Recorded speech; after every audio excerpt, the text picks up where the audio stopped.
इस समय बीजेपी की बी टीम कौन है? यह चर्चा इसलिए हो रही है क्योंकि कई विपक्षी दल और राजनीतिक विशेषज्ञ आरोप लगा रहे हैं कि कुछ पार्टियां बीजेपी का सीधा विरोध नहीं करती बल्कि अप्रत्यक्ष तौर पर उसके एजेंडे को आगे बढ़ाती है। कुछ लोगों का कहना है कि ऐसी पार्टियां जनता को भ्रमित कर विपक्ष की एकजुटता कमजोर करती है। दूसरी तरफ इन पार्टियों का दावा है कि उनका बीजेपी से कोई संबंध नहीं, वे अपनी विचारधारा पर चल रही है। यह बहस इसलिए भी गर्म है क्योंकि कई राज्यों में चुनाव आने वाले हैं और वोटों का बंटवारा तय करेगा कि किसे फायदा होगा। सोशल मीडिया पर भी लगातार सवाल उठ रहे हैं कि कौन सी पार्टी वास्तव में विपक्ष में है और बी टीम बनकर मैदान में है। कुछ विशेषज्ञ इसे राजनीतिक चाल मानते हैं तो कुछ इसे लोकतांत्रिक स्पर्धा का हिस्सा। राजनीति में ऐसे आरोप अक्सर तब बढ़ते हैं जब सत्ता और विपक्ष दोनों एक बीच सीमाएं धुंधली लगने लगती हैं। लोग जब यह जानना चाहते हैं कि असल विपक्ष कौन है और बीजेपी को चुनौती दे रहा है। चलो आज स्वतंत्र भारत के इतिहास में से मतलब जब से आजाद हुआ 15 अगस्त 1947 से लेकर आज की तारीख तक दलितों के मन पर सीधी चोट करने वाली दो ही घटनाएं हैं राजनीतिक जगत की। पहली घटना है जब बाबा साहेब हराए गए, 74,600 समथिंग वोट खारिज कर दिए गए। बाबा साहब ने दुखी मन से, शुद्ध हृदय से 18 पन्ने की रिट खुद लिखी और चुनाव आयोग को दी। वो भारत के चुनावी इतिहास में पहली रिट पिटीशन थी, पहली। उसमें बाबा साहब ने किस पर आरोप लगाया था? बाबा साहब की बात को आज के प्रवक्ता और नेता तो नहीं काट सकते ना। किस पर आरोप लगाया था? वो रिट है अभी इलेक्शन कमीशन के दफ्तर में। और दूसरी घटना थी, उस घटना के तो हम गवाह नहीं, मतलब प्रत्यक्षदर्शी नहीं, बाबा साहब के समय के। दूसरी घटना का मैं प्रत्यक्षदर्शी हूं, जब बहन कुमारी मायावती के प्राण लेने की कोशिश हुई। राजनीतिक विरोध रहा, सरकारें बनाई गई, सरकारें गिराई गई, मुख्यमंत्री प्रधानमंत्री बनाए गए, उनके नीचे से कुर्सी खींची गई। क्या चरण सिंह, क्या चंद्रशेखर, क्या विश्वनाथ प्रताप, क्या देवी गौड़ा, क्या गुजराल, सबके साथ यही हुआ। लेकिन किसी ने ऐसी हिमाकत नहीं की कि बोले इनने समर्थन वापस ले लिया, मतलब फूंक दो इनको। वो घटना घटी मायावती के साथ गेस्ट हाउस कांड के रूप में, जिसको दुनिया जानती है, देश जानता है। मैं दलितों से देश भर में संवाद करता हूं तो इन दो घटनाओं का उल्लेख जरूर होता है। और एक आधी घटना है, ढाई मान लो, ये दो पूर्ण है, एक आधी। धर्मेंद्र भाई, सच्ची बात ये है, आज आप अलायंस में है, अलग बात है, कल फिर अलग लड़ेंगे। सपा का जन्म कांग्रेस के विरोध में हुआ।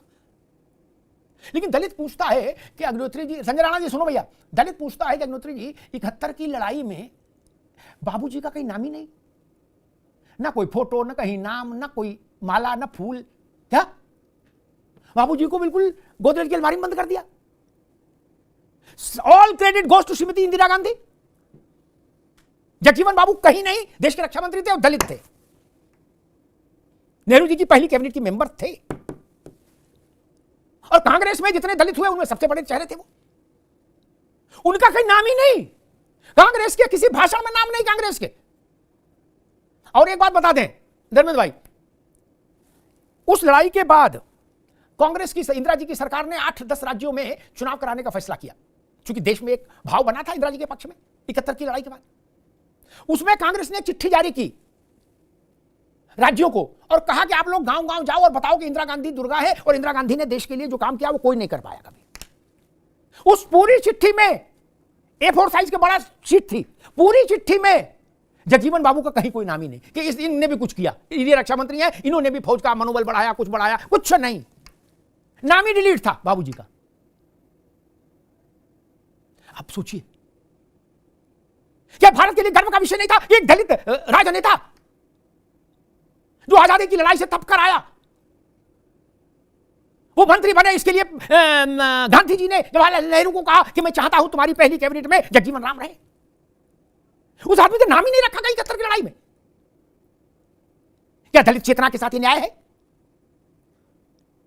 ये कुछ है, लम्हों ने खता की है, सदियों ने सजा पाई। लम्हों ने खता की है। मुझे एक फोटो दिखा दीजिए जिसमें कांग्रेस के किसी मंच पर बाबूजी को माला पहनाई जा रही हो और नारा लगाया जा रहा हो 71 की लड़ाई के बाद कि जगजीवन बाबू जिंदाबाद। नहीं,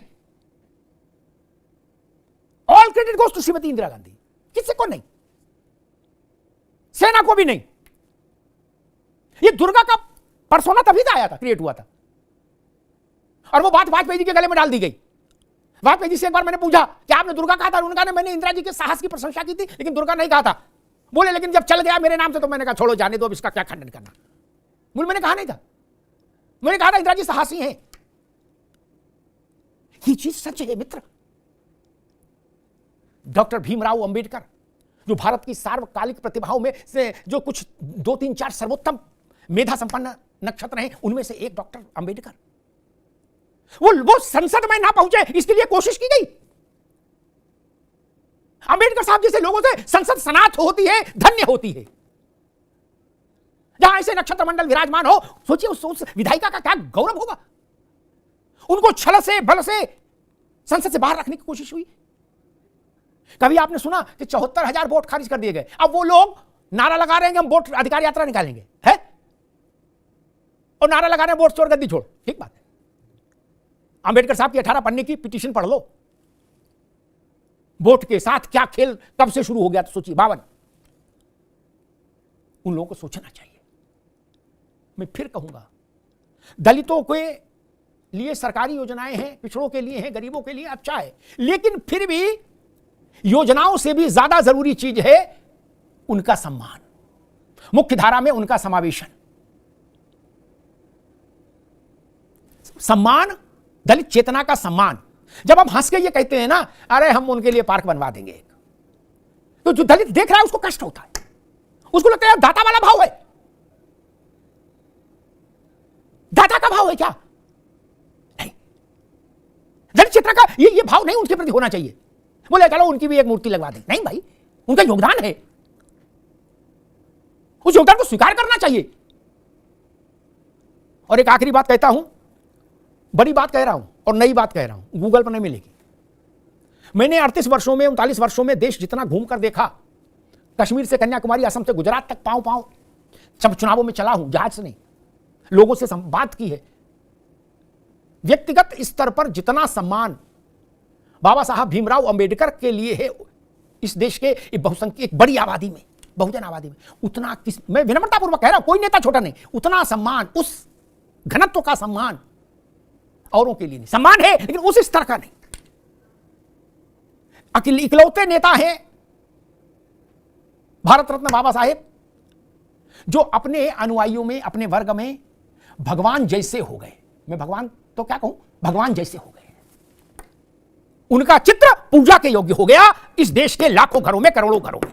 बाकी किसी को यह हैसियत हासिल नहीं, किसी को नहीं हासिल, not even single one. Sanjay Rana, बड़ी बात है, भारत में कोई राजनेता ऐसा नहीं जिसका चित्र पूजा घर में चला जाए और पूजा होने लगे। ये केवल डॉक्टर अंबेडकर है। मैंने एक सभा अटेंड की, वो विषय था दिल्ली में दलित साहित्य की चेतना। इस पर महाराष्ट्र से एक बड़े दलित साहित्यकार आए, वो बोल रहे थे, उनका और पूर्व सीजीआई चौहान साहब का गांव एक ही था। उन्होंने कहा, बोलते बोलते भावुक हो गए और कहा कि अगर मैं बाबा साहब के समय में होता तो मैं अपनी चमड़ी से उतरवा के जूता बना के बाबा साहब के पांव में पहना देता। इससे बड़ी बात आप नहीं सुन सकते हैं क्या? कुछ सुन सकते हैं? नहीं। और वो व्यक्ति किसी पार्टी का आदमी नहीं, उसका कुछ चुनाव से लेना देना नहीं, साहित्यकार। बाबा साहब ने वो कमाया है, वो। इसलिए मैं कहता हूं दलितों को योजनाओं में शामिल करिए, घर दीजिए, मकान दीजिए, सब चीजें अच्छी, लेकिन सबसे अच्छी चीज है उनके लिए समानता का भाव हमारे हृदय में हो। यह भाव अच्छा नहीं कि हम दाता हैं, वो पाने वाले हैं, यह भाव अच्छा नहीं। यह देश जितना सवर्ण का है उतना ही दलित का है, सबका है, बराबर का है। ओनरशिप इस देश में सबकी बराबर है, उसका नाम मैकू हो या उसका नाम अमिताभ अग्निहोत्री हो। धन्यवाद। वीडियो लास्ट तक देखी है तो पसंद आई होगी। ऐसी ही वीडियोस को देखने के लिए मेरे चैनल को लाइक, शेयर एंड सब्सक्राइब करें और कमेंट में बताएं कि क्या सही लगा। ओके, मिलते हैं एक नेक्स्ट वीडियो में। Okay, bye.